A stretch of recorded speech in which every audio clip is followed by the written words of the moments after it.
Hello, everybody. This is Frank with Iron Age News on the South Florida Conservative News Center. Always go to www.southfloridaconservative.com for additional print uh, versions of whatever we're talking about, usually more in depth if you're an in depth person, and other reviews and things of that nature. It's there.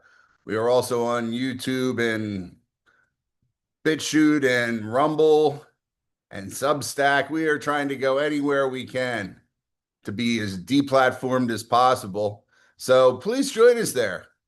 It is 9:23 a.m. on Saturday, and we're going to talk about some more theoretical work and what needs to be done for the Trump administration's policy to make America great again to actually occur. We've done a few of these and people cry and this and that, but the thing is, you put things out there and hope people say, hey, maybe that's something we could work with as we send all these things futilely up to Washington to hope other bigger think tanks look at them, right?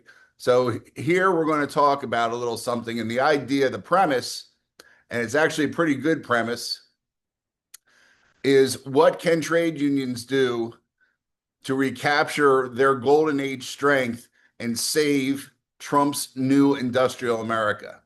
Because those of you who have followed what President Trump wants to do to reindustrialize, because we have to be reindustrialized.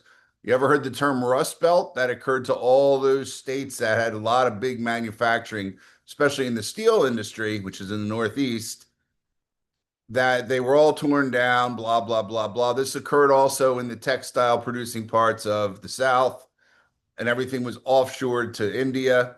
A lot of it was intentional, as you see now through these different exposures through the USAID and through these other programs that are going on out there. The newest tragedy is going to be they found out that the Somalis in Milwaukee have been faking autism or something like that and other disabilities and taking that money and kicking part of it back so that right now the medical welfare situation in the city of Milwaukee is the number one funder of al-Shabaab terrorism back in Somalia. Is that crazy? That's what happens when you keep your eye off the fucking wheel for more than 10 minutes around this place, right? The rats get into everything. So we're going to talk about this as one of the most important overlooked questions facing America's future. Can trade unions, which is the labor union, call them trade unions, the carpenters, the iron workers, the operating engineers, the teamsters, the farm producers, all these things, can they actually be the key to rebuilding the country? Now, we can look at it this way. With President Trump calling for a full-scale industrial resurgence, which means that we are on a wartime footing, we have been since he was able to overcome the coup attempt on him to become president, although the insurgency still continues, as you see on every day's news, right? The now call for the American military to overthrow the United States government, which is what that whole thing is. Don't get it twisted. Look at the other video. They are trying to get a mutiny in a very Leninistic way, Bolshevistic way. Okay. So everything from domestic manufacturing to infrastructure shipping, steel, agricultural, and energy, the United States now faces a historic challenge. We no longer have the skilled workforce needed to rebuild the nation. That doesn't mean Juan and Juan get to stay here to cut the grass. So let's divide this into two parts. Skilled workforce means skilled workforce. Doesn't mean guys who are willing to work for $5. It means skilled workforce. Look up the meaning of that.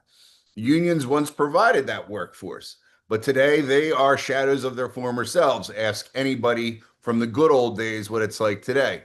So the question is, can unions recapture their golden age when they were a part of every facet of American labor or production and help save Trump's new industrial America? So let's go through that real quick. So the mid 20th century America was built by unions. Okay, this is not a fantasy story like here where the Mexicans own California. Mid 20th century America was built by unions. In the 1940s, 50s, and 60s, more than a third of American workers belonged to a union. The Teamsters moved the nation. The UAW, United Auto Workers, built Detroit. Steelworkers powered our ships and scrapyards and skyscrapers, everything. Apprenticeship training was world class, and union wages built a very burgeoning and wealthy American middle class. These are the grandfather who had his own home, had two cars, his wife didn't go to work 9 times out of 10, right? Put your kids through college. You all became fat, stupid, and communist and turned on the country. But that's a different story. These unions were not ideological. They were patriotic. It was usually staffed in the 50s and 60s with veterans of the World War, right? World War II, not meaning the first one. They worked with management to expand production, raise wages, and strengthen national industry. Read a book, it's true. This cooperative model helped create the most powerful industrial economy in human history. But as we know, with the inception of certain ideologies in the late 1960s, it had changed. Union leadership aligned with the new left. You know who they are, the Reds, right? Anti-war activists and social organizers who had little interesting thoughts to contribute as far as manufacturing or any interest in manufacturing at all. This ideological shift destroyed the culture of cooperation between labor and management. Strikes surged, classic war rhetoric replaced negotiation, and businesses responded in the most rational way possible. They moved production offshore. I will say the most rational way possible, not the most empathic or sympathetic to the country where they all made their money. They, in a cold, calculating, rational way, offshored their companies, especially, as I said, you'd see with textile and things like that. I say this only because I was in the Carolinas years ago when we were thinking about how to bring textile back because the cotton fields are all there. At that point, it was already too late because 90% or more of the people who had worked in the old mills were old themselves or sickly. South Carolina, North Carolina, the diet or whatever just doesn't make it for these people. So a lot of illnesses were plaguing them. Plus, and a lot of the bigger plants, after they took the machinery out and shipped it all to India, they didn't scrap this stuff. They shipped the old machinery to India, where it is still probably running today. They dynamited the floors of the places. And these are big, whatever they are, 5 foot thick, 6 foot thick concrete pads. So they dynamited the floors of the place as a final burning of the ships. So that way, if that gamble hadn't paid off, no clever carpetbagger could sneak in there and rebuild the plant.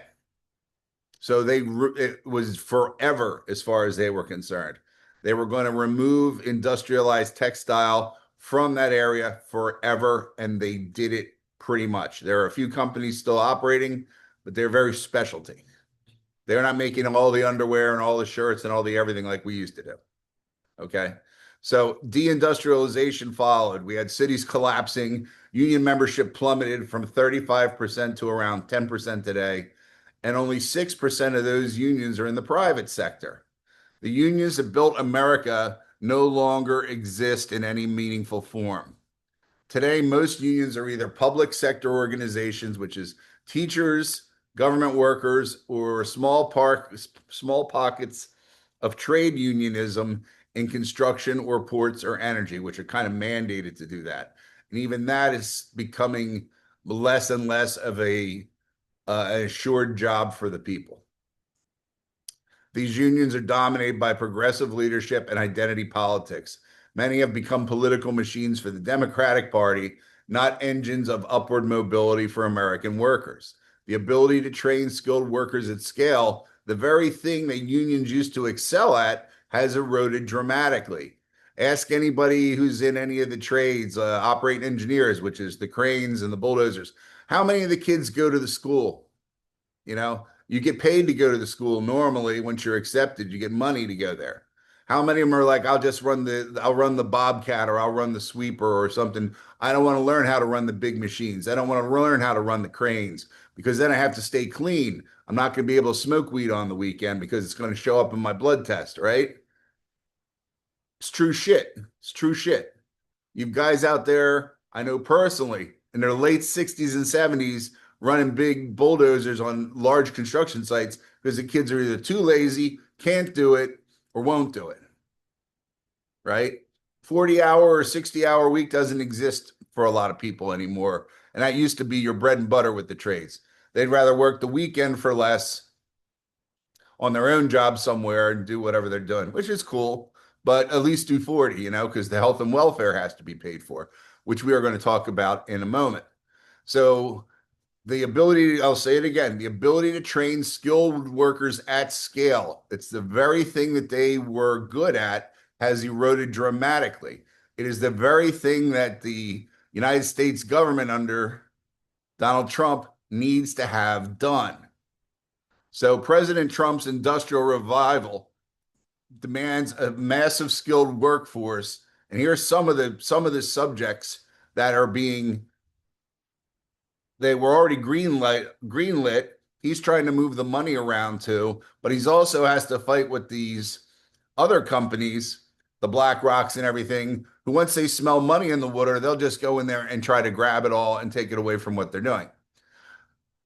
But we do need a skilled workforce for steel and metals, energy infrastructure, shipbuilding, the railroad, bridges and ports, general manufacturing, agriculture and food processing, and semiconductor facilities. These are very well paid jobs.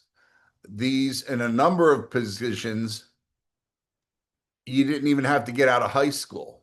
You pass a certain thing and you could get into these jobs. I don't even think that laborers or some of the port workers, I think you don't even have to have a GED. You'd have to check. But they can make things work if you want to work with them. The US is already short more than 500,000 workers in the trades. So when people are on television telling you they can't find a job, come on. And that number will grow as reshoring accelerates, which it will continue to do because Trump has 3 years to complete this project or to make it a point of no return for the United States government. Because if he gets it as far as he needs to go, even if the socialists get in after him, they will destroy the country trying to tear us back down, which would result in probably a civil war, which at that point, fighting socialists is not as bad a thing as people make it out to be. All right. So to rebuild America, we need a pipeline of trained electricians, millwrights, welders, machinists, boilermakers, carpenters, riggers, and heavy equipment operators. And unions, if they are willing to reform themselves, are uniquely equipped to deliver that workforce rapidly. The biggest roadblocks aren't technical, they're political. First, you have the modern Democratic Party that relies heavily on public sector unions, illegal immigration for population counts, urban political machines, offshore corporate donors. A revival of private sector unions would undermine the political power base of the Democratic Party, who claim to represent the working man. So, how can increasing the well-being of the working man be against the Democrats if they are for the working man? Doesn't make sense, does it? Because it's not true. The Democrats are doing what they do to push this pseudo fucking socialist nonsense on all of us. And you need to have a bunch of dumb people who can't do anything for themselves there in order to legitimately retain all the slave labor that they like to bring in from across the southern border, even though they themselves are barely trained. If you say, oh, they can build wonderful houses, go online to any of, I would say Instagram actually has the best group of them, and look for videos of home inspectors and look at the shit that they get away with or were getting away with before home inspectors realized how much money there was in getting clicks to show you how horrible $2 million houses are, right? If you buy a house that was built within the last 20 years, I feel bad for you. Mine was built 95, 96, and I have problems. And that was just assholes from around here doing it, let alone Juan and Juan, right? So a revival of these private sector unions would undermine their political base. As I said, I'm just sorry, I'm adding ad-libbing and I'm supposed to stick with the topics here. Sorry. Second, you have parts of the Republican donor class that love cheap labor. They love slaves. Slavery is a great thing if you're in charge of it. They want guest worker programs, they want open border loopholes, offshore manufacturing, especially in Mexico, that are tied to American tax benefits. Example, John Deere, I hope they go out of business. I hope everybody who runs that country and Mexico gets caught up with whatever bribes they gave to John Deere. They are just shitbag of shitbags when it comes to pretending to be American and just sticking it up the ass of the American farmer. So, third, illegal immigration depresses wages and removes any incentive for employers to invest in apprenticeships or workforce development. And that's very true. I'm not doing this based on a race thing. I'm telling you what this is doing to your pocketbook. Now, you want to go out and do whatever you want to do, that's fine. You want to make less money, keep voting Democrat. A strong American labor market built on citizen workers threatens all those interests. And as we all know, the Trump MAGA movement is not the continuity of just replacing the George Bush and his family and Mitch McConnell and his asshole buddies Rhino Republican Party. The MAGA movement is still just a small part of that, but it has a lot larger population operating under it than McConnell and the Bushes do. And that will come up when we come back later and talk about this Marjorie Taylor Greene bullshit, right? So for Trump's industrial revival to succeed, the administration has to forge a new partnership with trade unions, a modernized version of the labor management cooperation that once built America. They have to get away from this antagonistic bullshit manner in which labor and management operated in the 60s, as that was brought on, as we said, by a radical group basically embracing socialism, basically embracing rules of radicals' rules, Saul Alinsky stuff. The problem with Alinsky was he never knew where to go after that. He's like, I've disrupted everything. Now what do we do? He was never successful at anything except for the disruption part. Look it up yourselves, those of you who are pretending to be Saul Alinsky fans. Never was he successful in anything except being a dick, except destabilizing things and making it worse for people, unless that was his real job. You can never take it away that that was probably his real job, to set the stage for total socialism and the destruction of the US government as we see it. So unions must reduce this ideological activism shit, refocus on training and apprenticeship, commit to national development goals, embrace transparency and accountability. I'm not talking about the teachers union. They are a third party. You are never going to get them back. They really need to just be shut down and move forward. We're talking about all the ones in the fields that I've discussed. So a red herring would be to try to do anything with the teachers union or to do anything with the unions that operate around municipalities. They're out of the picture. Stick with what we're talking about because that's the only important thing. They will interject themselves into the fight to try to discombobulate, for lack of a better term, the real work that's being done because they are ops, right? Everybody knows it. So you have to commit to national development goals. You have to embrace transparency and accountability. The old days when they said the organized crime was running stuff. Yeah, yeah. When was that? 1950? 1960? When does Hoffa die? It was already changing around then.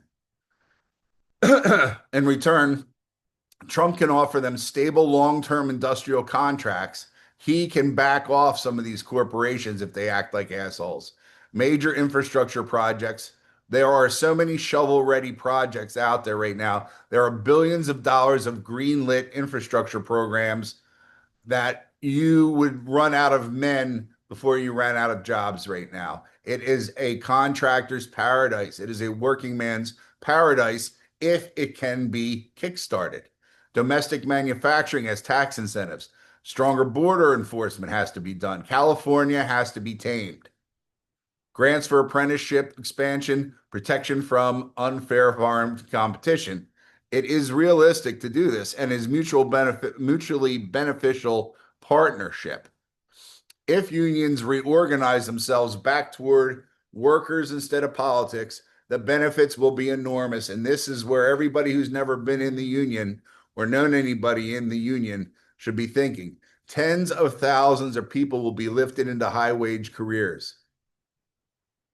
$50,000 base probably in a lot of these places and then up. If you are on welfare and you scoff at a job that starts at $50,000 to $70,000, I think you should get your head examined. Older urban revitalization across the Midwest and the Rust Belt, which is the Northeast, all through the Midwest, all these cities that are murder centers, all these cities with gangs, all this bullshit can go away. You'll say, why can it go away?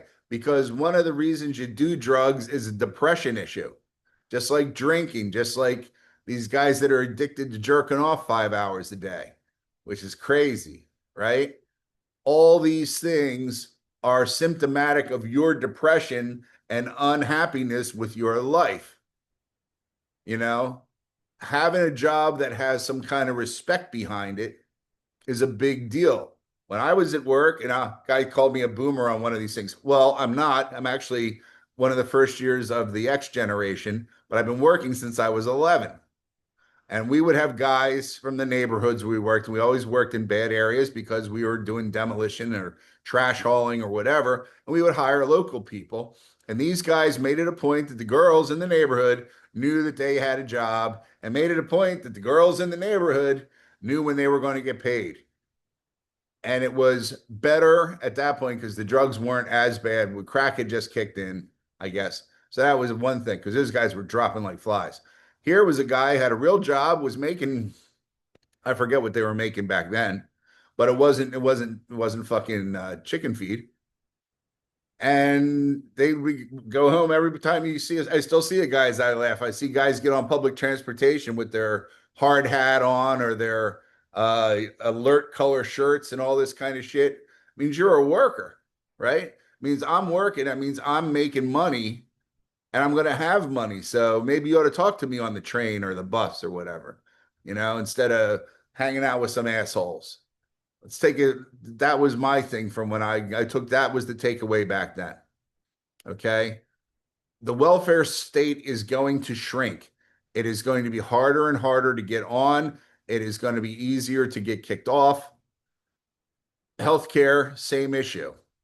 Because every union out there has what's called health and welfare. They have their own insurance program for you to join, which will also usually work into your family. And of course, you're going to have your pensions as you get older. And the pension stands outside of the company you work for as long as you work for as whatever the required amount of time every year you are paying into your pension program. So you're going to also, through that, this will revitalize, as we say, give you a revitalized and patriotic working class. They realize that the government actually did something for them. So now they're doing their job, even though a lot of people will be entitled and say, well, it's about goddamn time. That's fine. I can live with that. You can live with that. The fact of the matter is, at that point, they will have nobody to blame but themselves if it goes south. And that gives us a stronger, more sovereign United States. America can rebuild the middle class and its industrial might, but only if labor institutions rediscover their original purpose. So can the unions do this and help save and actually save, I'm not saying help, save Trump's new industrial America? Yes, they can, but only if they want to do it. Only if they want to reform, refocus, and realign with national interests. Unions built America and they can do it again. So it's just a matter of will and drive. And that's all I have for you on that. And that's going to be it for today. Well, no, we got Marjorie Taylor Greene at some point. And then that's about it for the weekend, I think, unless some other great things happen out. So you have an enjoyable Saturday and Sunday, and we'll talk to you all later on. Goodbye.